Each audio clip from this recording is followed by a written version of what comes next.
Welcome to the Genius Factory. Enjoy the video. You start by powering the Vivo V50e and confirming battery life is at least 50%. This avoids mid-procedure interruption. Once done, attach the lens cover and sterile sheath, aligning the index marks so optics remain centered. Make sure you set the unit to circle search mode and pick 1080p at 60 FPS for smooth tracking. This balance gives sufficient resolution versus frame rate for reliable circle detection without overtaxing processing. You position the probe perpendicular to the target tissue, maintaining a 10 to 15 mm working distance. This ensures the algorithm sees consistent scale. Then tap autofocus to lock optics.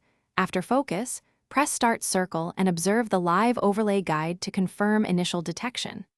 If the circle is faint, adjust gain and exposure slightly to raise contrast. This helps the software distinguish edges, and once the overlay is stable, the device will begin continuous, automated circling. You watch the overlay through a full 360-degree sweep to confirm stable tracking. When complete, stop the loop and save the capture immediately because repeated motion can shift alignment. If you see drift or loss of circle, pause, recenter the probe, and run autofocus again. Make small exposure or gain tweaks and restart.